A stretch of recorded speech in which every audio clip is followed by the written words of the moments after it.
Hello everyone, my name is Pinky Agarwal. हमारा last part बचा था पार्ट 5 बेसिक क्वेश्चंस का, जो जून 22 एग्ज़ाम हुआ है। अभी फ़िलहाल में ही जून 22 का एग्ज़ाम हुआ था, तो उसका ही मैं बेसिक क्वेश्चंस का पार्ट 5 लेके आई हूँ CS एग्जीक्यूटिव स्टूडेंट्स के लिए। आई थिंक सो ये सबसे ज़्यादा रिक्वायरमेंट होगी स्टूडेंट्स को, क्योंकि जिन बच्चों ने अभी फ़िलहाल में एग्ज़ाम दिया होगा उनको बहुत ही ज़्यादा होगा कि यार क्या करेक्ट आंसर हो सकता है, या हम जो अटेम्प्ट करके आए कितना करेक्ट आंसर उसमें से है। ठीक है, तो आज यहाँ पे भी 6 क्वेश्चन हैं। देखा जाए तो इसका वेटेज भी काफ़ी अच्छा हुआ, क्योंकि पिछले 2-3 अटेम्प्ट से हम देख रहे थे कि वेटेज काफ़ी कम था।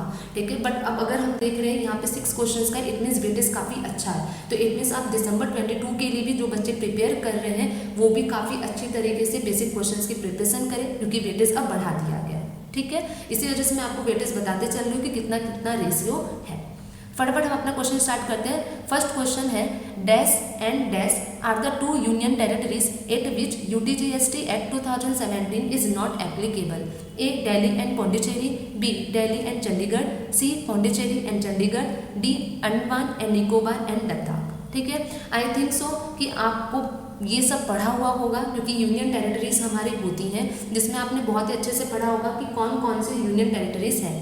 ऐसे तो जो दिल्ली एंड पौंडीचेरी होता है, ठीक है, वो भी हमारा जो है यूनियन टेरिटरी ही होता है नॉर्मल, बट GST में नहीं होता है। GST में दिल्ली, पौंडीचेरी एंड जम्मू एंड कश्मीर, ठीक है, ये 3 हमारे जो है डीम स्टेट कंसिडर की जाती हैं। इनको यूनियन टेरिटरी नहीं समझा जाता है अंडर GST। नॉर्मल तो ये होता है, बट हम GST की बात करें तो GST में दिल्ली, पौंडीचेरी, जम्मू एंड कश्मीर, ये जो 3 होती है इसे हम डीम स्टेट कंसिडर करते हैं, यूनियन टेरिटरीज नहीं।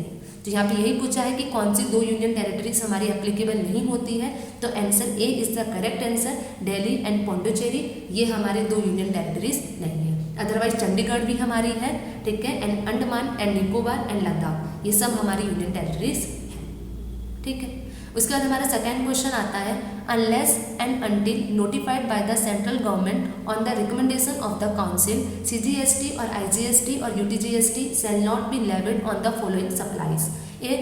Petroleum, crude and high speed diesel.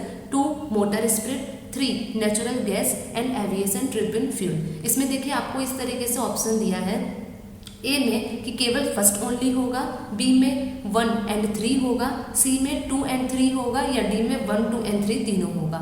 आपको एक जो क्वेश्चन समझ में आ रहा होगा कि इट मीन्स जहाँ पर अनलेस अगर हम देखें कि अगर हमारे गवर्नमेंट का रिकमेंडेशन अभी तक नोटिफाइड ऑब्वियस सी बात है नहीं हुआ है, तो ऐसे कौन कौन सी हमारी सप्लाईज है जिसपे हमारा अभी तक ये लेवी नहीं हुआ है। CGST, IGST, UTGST अभी तक हमारा लेवी नहीं हुआ है। मैंने आपको पहले ही बताया था, petrol, diesel, motor spirit, natural gas, fuel, ये 5 ऐसे प्रोडक्ट होते हैं जिस पर अभी तक GST काउंसिल का कोई भी रिकमेंडेशन नहीं आया है और इस पर कोई भी GST लेविड नहीं होती है। ठीक है, तो इसमें हमारा जो डी होगा वो करेक्ट होगा।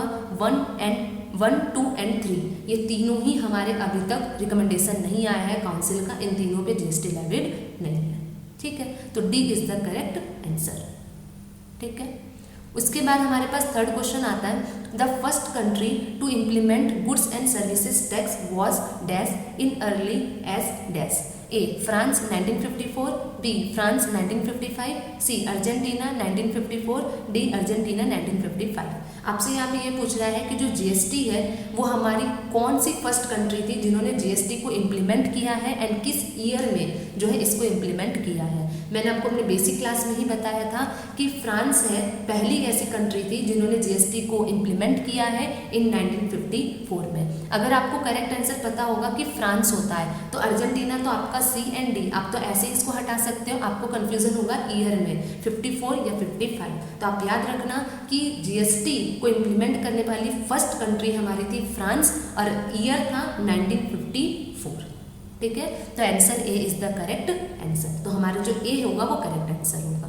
ठीक है, उसके बाद हमारे पास 4 क्वेश्चन आता है हमारा कि the IGST integrated goods and services act 2017 deals with a inter state supplies, 2 import into India, 3 supplies made outside India. इसमें भी इस तरह से दिया है, A 1 and 2, B 1 and 3, C only 1, D 1, 2 and 3।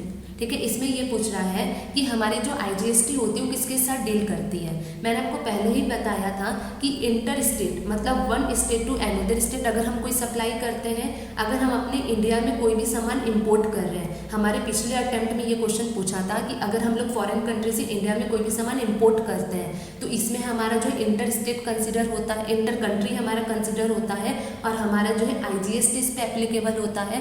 And बात आती है थर्ड की, सप्लाईज मेड आउटसाइड इंडिया। तो आप तो कहोगे यार अगर हम अपने इंडिया से कोई भी आउटसाइड इंडिया सप्लाई कर रहे हैं तो इसमें तो गवर्नमेंट ने GST को एग्जम्प्ट किया। हाँ सही बात है, GST एग्जम्प्ट है, बट अगर हम लोग कंसिडर करें तो IGST ही तो हमारा कंसिडर होता है ना, है तो इंटर ही, भले GST नहीं लगता है वो नो GST, बट डील तो हम कर सकते हैं ना। इसको हम लोग एक कंट्री से दूसरी कंट्री ही तो जा रहा है, जिस तरीके से दूसरी कंट्री से इंडिया में आ रहा है सेम उसी तरीके से हमारे इंडिया से दूसरी कंट्री में जा रहा है, तो हम उसको कंसीडर तो IGST कर ही सकते हैं। यहाँ पे ये थोड़ी पूछा है कि GST लगेगा कि नहीं लगेगा, नहीं, हमसे पूछा है कि IGST किसके साथ कंसीडर कर सकता है। तो ऑब्वियसली बात है जैसे इंडिया से जा रहा है वैसे ही इंडिया में आ रहा है, तो हम IGST कंसीडर कर सकते हैं, हम इसको इंटर मान सकते हैं। और इंटर स्टेट तो पता ही है, one state to another state, import into India, मतलब हमारे फॉरेन कंट्री से हमारे इंडिया में इम्पोर्ट हो रहा है, one country to another country, ठीक है। सप्लाईज मेड आउटसाइड इंडिया, ये भी वही हो गया, one country to another country.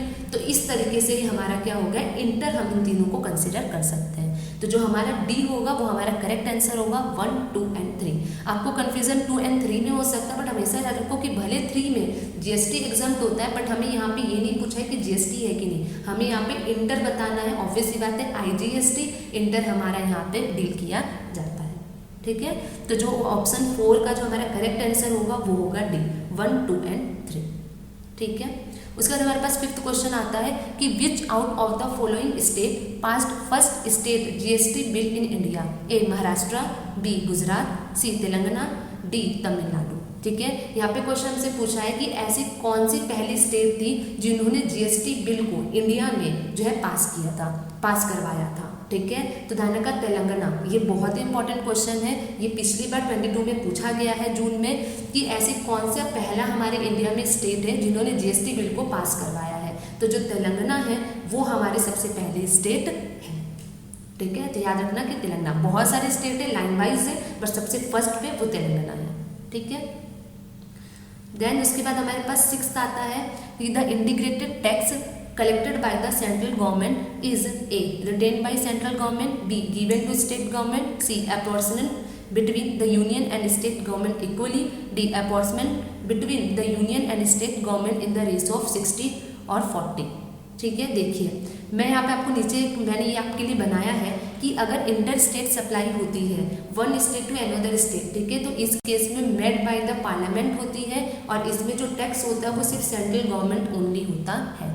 अगर इंट्रा स्टेट सप्लाई होती है विद इन द स्टेट अगर होती है तो इस केस में CGST और SGST, मैंने आपको पहले ही बताया था कि विद इन द स्टेट होने का मतलब इंट्रा होता है, जहाँ पे जो है CGST और SGST हमारा एप्लीकेबल होता है, तो वो made by the parliament. Central हो गया, CGST मतलब सेंट्रल, पार्लियामेंट हो गया, और SGST मतलब स्टेट, तो एंड स्टेट वो दोनों के बीच में इक्वली डिवाइड होता है, इस वजह से वो central and state government both equally होता है। लेकिन अगर इंटर स्टेट सप्लाई होती है वन स्टेट टू अनदर, उस केस में सिर्फ IGST होता है, वो सिर्फ मेड बाय द पार्लियामेंट, और उसका जो टैक्स होता है वो सिर्फ सेंट्रल गवर्नमेंट को ही मिलता है। तो ऊपर वाले क्वेश्चन में हमारे से क्या पूछा है कि जो इंटीग्रेटेड टैक्स होता है वो कलेक्ट करता है सेंट्रल गवर्नमेंट, और हमारा जो है ए रिटेन भी हमारा सेंट्रल गवर्नमेंट ही करता है, क्योंकि इंटीग्रेटेड मतलब IGST हो गया, क्योंकि इंट्रा होता है तब वो इक्वली आपस में डिवाइड करती है। लेकिन अगर हमारा जो है इंटर होता है तो उस केस में सेंट्रल गवर्नमेंट ही कलेक्ट करती है और सेंट्रल गवर्नमेंट ही हमारे रिटेन करती है। उस केस में ना ही वो किसी को देती है, ना ही किसी के बीच में अपॉर्चमेंट होता है, ना ही कोई डिवाइड, ठीक है, एज इट इज सिंपल, ठीक है। तो ये आपका जो है 6 क्वेश्चन था जून 22 का। आई होप सो आपको समझ में आया होगा। तो ये आज हमारा CS एग्जीक्यूटिव बेसिक क्वेश्चंस का लास्ट पार्ट था। इसके अलावा BCom का, MCom का, CA का, CMA का आएगा, ठीक है। CS एग्जीक्यूटिव के बेसिक क्वेश्चंस के अलावा जो कॉन्सेप्ट वाइज हमारे होते हैं RCM, forward charge, zero rated supply, nil rated supply, उन सबके भी टॉपिक्स का मैं क्वेश्चन आपको अटेम्प्ट वाइज पढ़ाऊंगी, ठीक है। अगर आपको मेरी वीडियो पसंद आई होगी तो आप लाइक करना, सब्सक्राइब करना, बेल आइकन पर प्रेस करना, कमेंट करना, और भी कुछ आपको जानना होगा तो मुझे कमेंट सेक्शन में आप पूछ सकते हैं। Thank you so much.